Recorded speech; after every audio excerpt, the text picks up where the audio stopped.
The God Delusion. Delusion. Back page. Where science and religion meet. There simply is no argument concerning whether we are spiritual beings, and whether there is a God or not. The truth is merely hidden from some and revealed to others. People with the likes of Richard Dawkins, Sam Harris, with their followers and others with the same negative thoughts, do not understand, because it was never meant for them to become enlightened in this lifetime. Some are used by the forces of darkness to do their works, and others by the forces of light. By this, I am not saying that atheists are all intentionally evil, and doomed to hell. Neither am I implying that all Christians understand the codes and mysteries of the Bible. On the contrary, most atheists are rejecting this amazing book because of the dogmatic way that Christians are preaching the teachings from the Bible. The main purpose why most people reject the Bible is that most Christian dogmatic religions are attempting to teach a book of spiritual science as a story and history book. In this book, we will cover some of the topics that cause people to become atheists. These are a few of the topics we will discuss in more detail. Did evolution happen? And is the creation in the Bible a recording of our physical creation? Is Jesus a physical human, sitting in space somewhere? Will God come in clouds, and physically destroy the earth with fire? Was Adam the first human on earth? Was Jesus physically crucified? The answers to all of the above are, most definitely not. Introduction. If I had to tell you that Adam never was the first human on earth, would you believe me? Not only was he not the first human on earth, but he also was never a physical human being. You might also find it unbelievable that Jesus never was a physical human being either. We will also learn that God does not live in space and that no God will come on the clouds to destroy the earth. Not only will we have a clear understanding of Jesus, but we will see that there were two Adams. The first Adam was earthy, and the second was from heaven. As a matter of fact, the second Adam was also Adam, but a spiritually enlightened being, and the Lord from heaven. We will also learn that there never was a Jesus that was physically crucified. The recording of our creation in Genesis was not a recording of our physical universe, and evolution in the creation in Genesis perfectly connects. If we do not understand the physical creation, the way scientists and Darwin explained it by evolution, the Bible will not make any sense at all.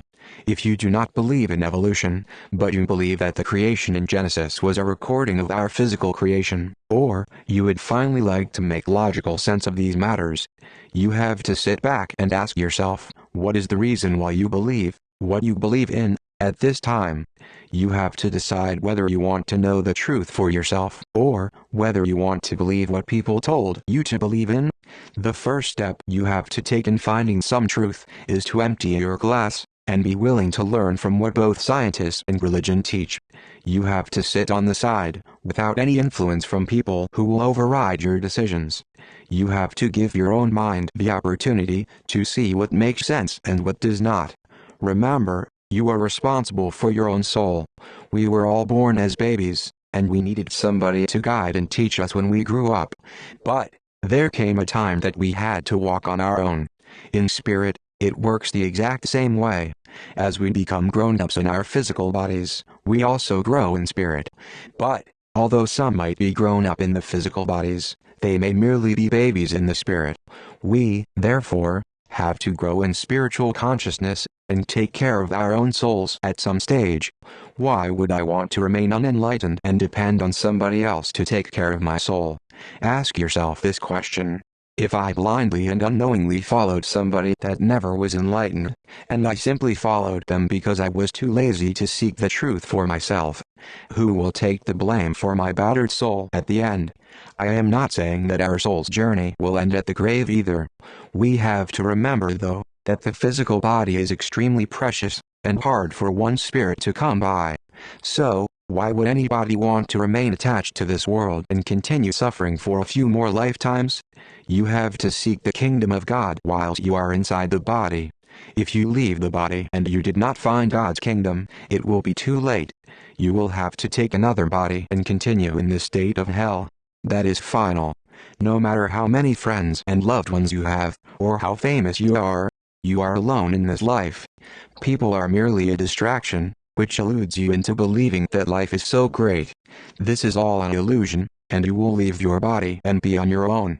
If you want to become enlightened and find God's kingdom, you have to take over the reins.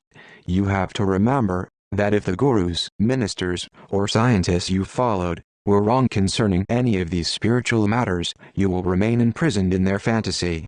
It is of no use following somebody who is enlightened without becoming enlightened yourself. If the master or minister that I follow has become a channel for God to work through, I have to eventually become one as well, is it not? For example, when I study to become an engineer, from an engineer, will I not eventually become an engineer as well? The main purpose for seeking the light is to become the light.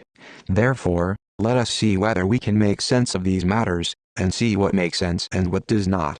In this book, many of the most sought-after questions are answered, where the hidden mysteries of the Bible are concerned. The cracking of these codes will help you to judge with a clear understanding whether God is a delusion, or whether God being a delusion is a delusion.